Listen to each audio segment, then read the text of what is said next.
नमस्कार मित्रांनो, आपण बघणार आहोत रेम्युनरेशन मेथडवरचाच प्रॉब्लेम. या प्रॉब्लेममध्ये आपण कॅल्क्युलेट करणार आहोत इफेक्टिव्ह आवरली कॉस्ट आणि expected sale value of job. एखाद्या वर्करची इफेक्टिव्ह आवरली कॉस्ट कशी कॅल्क्युलेट करायची आणि एखाद्या जॉबचं सेल व्हॅल्यू कसं काढायचं हे आपण या प्रॉब्लेममधून बघणार आहोत. प्रॉब्लेम ऑक्टोबर 2015चा आहे बघा. Mister Jeet, an employee of the company, gets the following benefits: basic wages 35,000 per month, dearness allowance 100% of basic, employer's contribution to PF 10% of basic, employer's contribution to ESI 4% of basic, bonus 15% of basic, other allowances 42,500 per annum. काय काय त्याला मिळतं हे दिलेलं आहे. पुढं बघा. He works for 3,000 hours per annum, out of which 600 hours are normal idle time. Mr. Jeet worked 30 effective hours on job B, where the cost of direct material is 50,000, overheads 60% of combined cost of material and labor. The sale value of job is quoted to earn 25% profit on cost. You are required to find out effective hourly cost of JIT and expected sale value of job B. दोन वेगळ्या गोष्टी आहेत. पहिला आपण effective hourly cost काढू जीतची आणि नंतर आपण काढू expected sale value of job B. सुरुवात करूया आपण. पहिली आपण काढणार आहोत इफेक्टिव्ह आवरली कॉस्ट मिस्टर जीतची. अशा पद्धतीने एक फॉर्म्युला बनवून घ्यायचा आहे 3 कॉलमचा. पर्टिक्युलर्स, वर्किंग आणि अमाऊंट रुपीज. मित्रांनो, आता जीतला काय काय मिळतं या सगळ्याची पहिली आपण टोटल करून घ्यायची, म्हणजे आपल्याला जीत वर एकूण किती खर्च होतोय तो कळेल. तीच आपली काय असणार आहे, एकूण कॉस्ट असणार आहे. त्याच्यावरून मग पुढे आपण इफेक्टिव्ह आवरली कॉस्ट काढू शकू. फॉर्म्युले आपल्याकडं आहेतच. पहिली गोष्ट आपण घेणार जीतला काय काय मिळतं. जीतला काय काय मिळतं हे जर आपण बघितला तर पहिली गोष्ट आपल्याला माहीत आहे की जीतला बेसिक किती आहे. बेसिक वेजेस, बेसिक वेजेस जीतचे बघितले तर 35,000 पर मंथ म्हटलंय. वर्किंगमध्ये कॅल्क्युलेशन करायचं. वर्षाला महिने किती असतात सगळ्यांना माहिती आहे तुम्हाला, 12. सो 35,000 गुणिले 12 जर आपण केलं तर 4,20,000 असं आपल्याला काय मिळतं, उत्तर मिळतं. बेसिक नंतर 2 नंबरला काय दिलंय, डिअरनेस अलावन्स, महागाई भत्ता.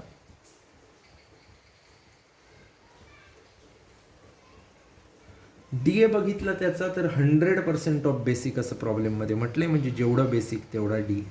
सो 35,000च तो पण असणार आहे, वर्षाला महिने 12च असणार आहे. सो डी ए पण किती येतो बेसिक एवढाच, 4,20,000. बेसिक आणि डी ए यांची आपल्याला काय करून घ्यावी लागेल, टोटल करून घ्यावी लागेल. यांची टोटल जर आपण केली तर येईल 8,40,000. 4,20,000 आणि 4,20,000. आता याच्यामध्ये आपल्याला वेगवेगळ्या गोष्टी ॲड करायच्या.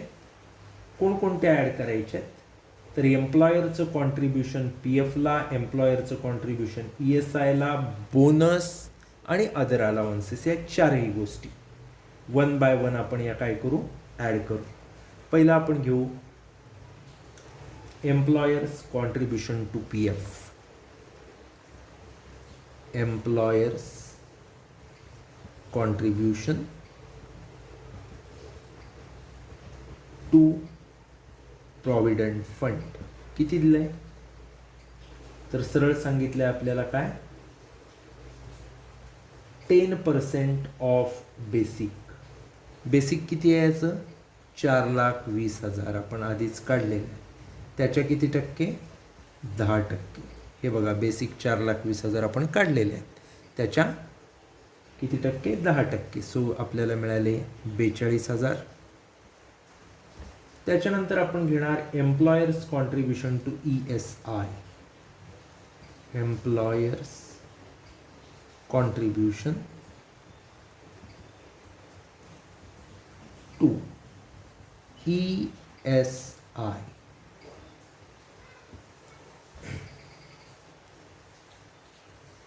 $4,20,000 बेसिक आहे.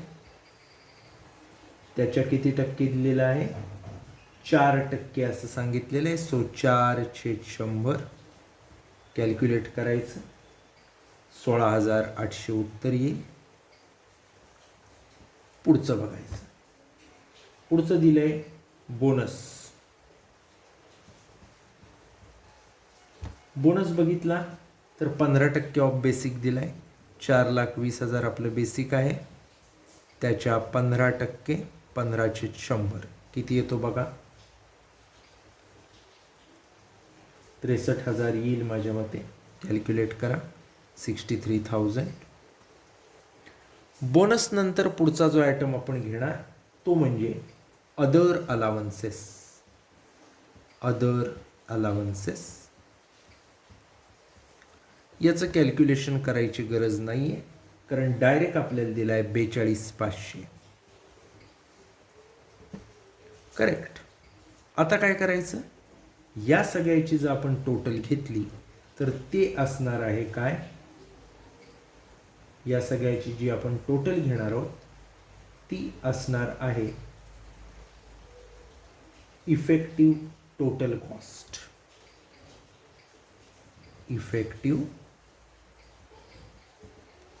Total cost of mister Jeet. किती आता इफेक्टिव्ह टोटल कॉस्ट आले त्याचा आपण बघूयात. 8,40,000 मध्ये या 4 फिगर 42,000, 16,800, 63,000 आणि 42,500 ॲड करायच्या म्हणजे येईल 10,04,300. आता दुसऱ्या गोष्टीकडे वळायचं. ही आपण effective total cost of Jeet काढली. आता आपल्याला काढायचे working hours. Effective working hours किती? तर वर्किंग आवर्स आपल्याला दिलेले आहेत बघा. He work for 3,000 hours per annum. वर्षाला तो 300 तास काम करतो. लिहून घ्यायचं. 3,000 म्हटले 3,000 तास वर्किंग आवर्स.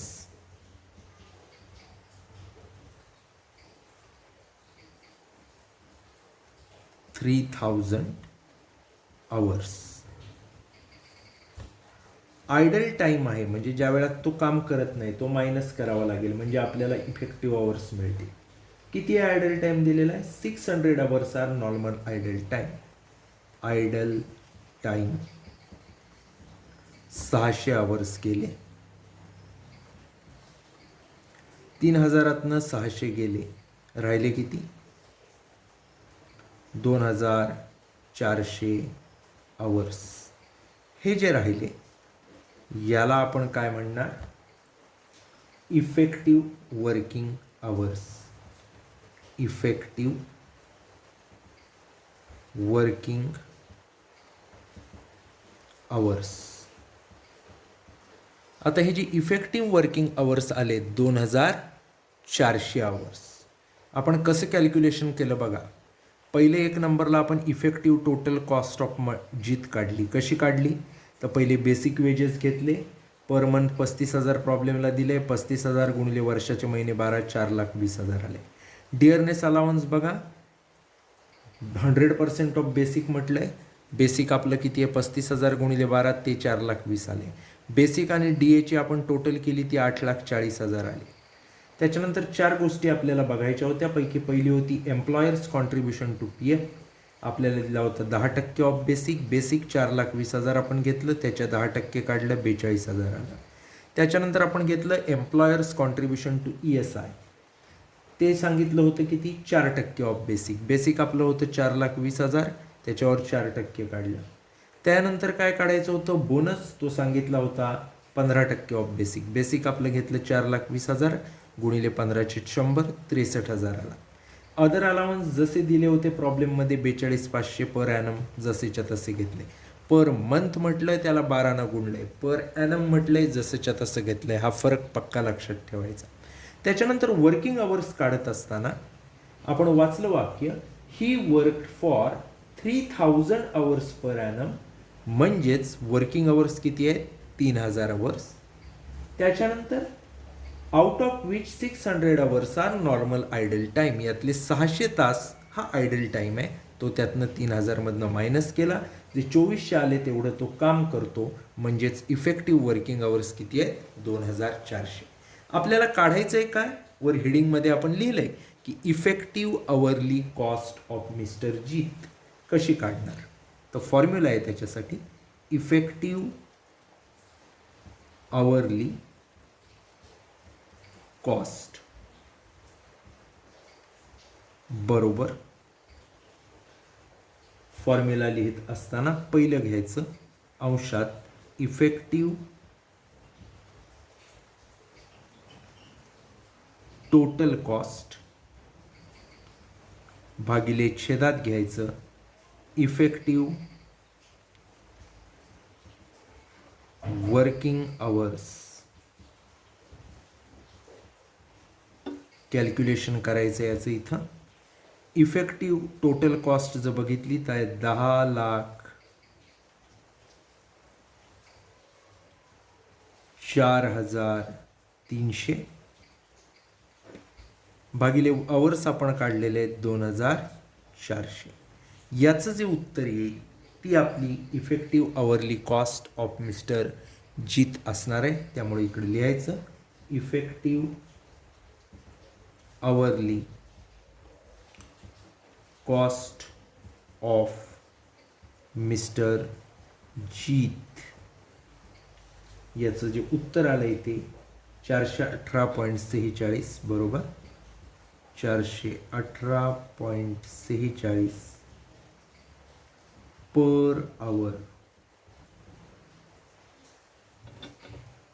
अशा पद्धतीनं आपण ही effective hourly cost of mister Jeet काय केलेली आहे, कॅल्क्युलेट केलेली आहे.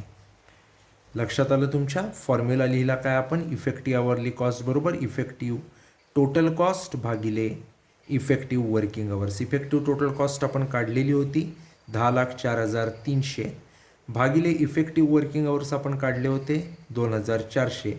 10,04,300ला 2400 भागलं, जे उत्तर मिळालं 418.48 ती आपली काय आहे effective hourly cost of mister Jeet आहे.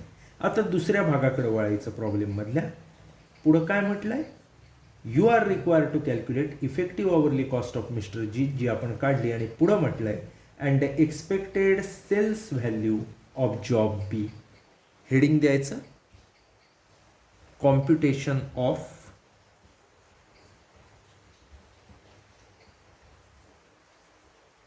एक्सपेक्टेड सेल्स व्हॅल्यू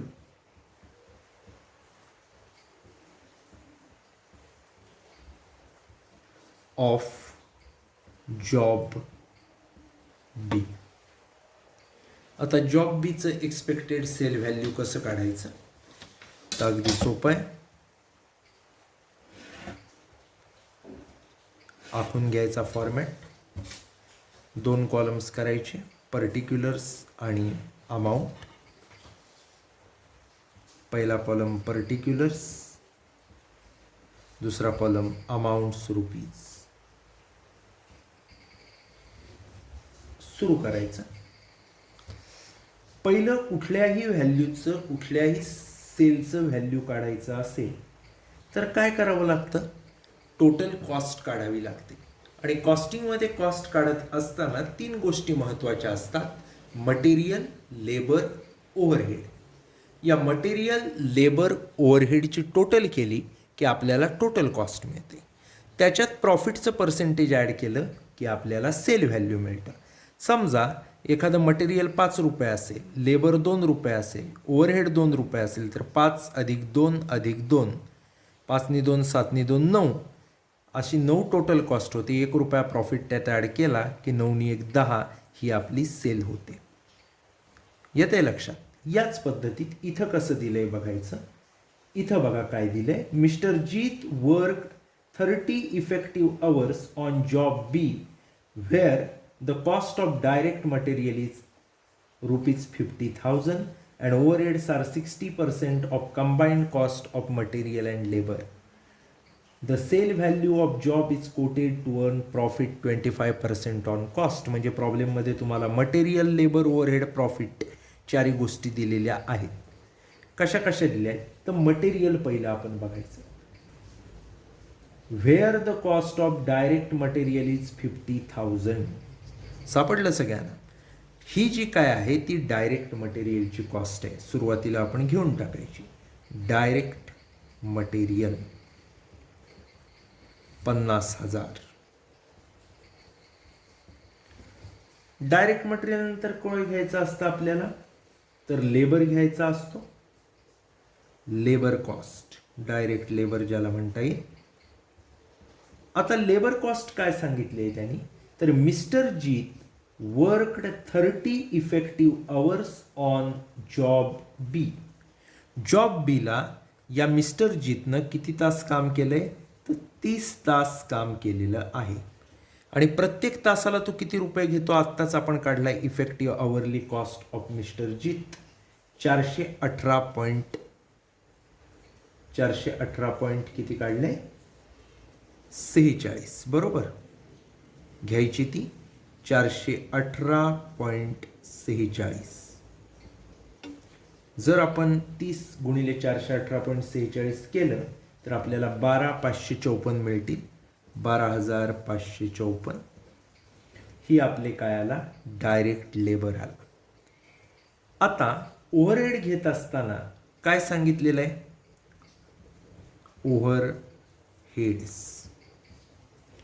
ओव्हरहेड्स घेत असताना आपल्याला सांगितलेलं आहे की ओव्हरहेड्स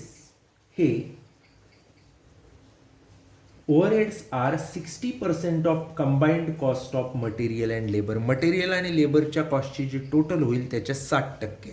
आता 50,000 आणि 12,554 म्हणजे झाले किती 62,554. त्याच्या किती पर्सेंट ओव्हरहेड्स आहेत 60%. सो 60/100. कसे कॅल्क्युलेट करणार आता 62,554 गुणिले 60/100. उत्तर मिळेल आपल्याला 37,532 किती 532. 37,532. तिघांची टोटल घ्यायची ती येईल 1,86,000. ही जी आपली टोटल आलेली आहे ही काय आहे आपली टोटल कॉस्ट आहे. कशी कॅल्क्युलेट केली बघा. डायरेक्ट मटेरियल दिलेलं होतं प्रॉब्लेममध्ये 50,000 जसंच्या तसं घेतलं. डायरेक्ट लेबर घेत असताना आपल्याला क्लिअरली प्रॉब्लेममध्ये दिले की 30 आवर मिस्टर जीतनं इथं काम केलंय. सो 30 आवर्स घेतले गुणिले एका तासाला तो किती घेतो तर 418.46 आपलं वर उत्तर आलं होतं ते. त्याच्यानंतर ओव्हरहेड काढताना काय सांगितलं मटेरियल आणि लेबरच्या 60% कंबाईन कॉस्टच्या. मटेरियल 50 आहे, लेबर 12,554 आहे. 50,000 अधिक 12,554 म्हणजे 62,554च्या 60/100 ते आले 37,532.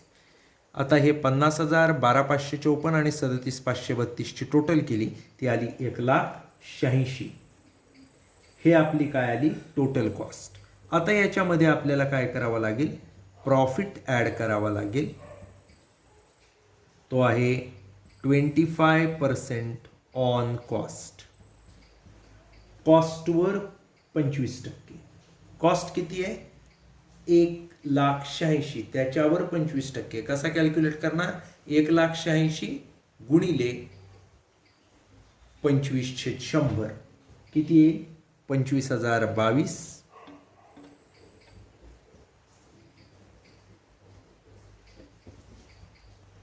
21 पॉईंट समथिंग म्हणून आपण 22 घेतला. सो 1,25,000 108 अशा पद्धतीनं आपल्याला काय मिळाले, सेल्स मिळालेले आहेत. या ठिकाणी हा प्रॉब्लेम संपलेला आहे. त्यामुळं अशा पद्धतीनं आपण हा प्रॉब्लेम सोडवू शकतो. 2 गोष्टी इथं काढल्या. पहिलं म्हणजे इफेक्टिव्ह आवरली कॉस्ट मिस्टर जीतची कशी काढली, इफेक्टिव्ह आवरली टोटल कॉस्ट काढली, त्याला इफेक्टिव्ह वर्किंग अवर्सनं भागलं, त्यामुळे इफेक्टिव्ह आवरली कॉस्ट ऑफ जीत मिळाली. त्यानंतर आपण एक्सपेक्टेड सेल व्हॅल्यू एका जॉबचं काढलं, जॉब बीचं कसं काढलं, direct material direct labour overheads घेतले, त्याच्यावरनं टोटल कॉस्ट मिळाली, प्रॉफिट त्याच्यावरती कॅल्क्युलेट करून ॲड केला, मिळाली ती सेल आहे. अशा पद्धतीनं आपण हा प्रॉब्लेम सॉल्व केलेला आहे. कुणाला काही शंका असेल तर निश्चितपणे मला विचारा. पुन्हा एकदा वहीवरती हा सॉल्व करून बघा. आपण थांबूयात. थँक्यू.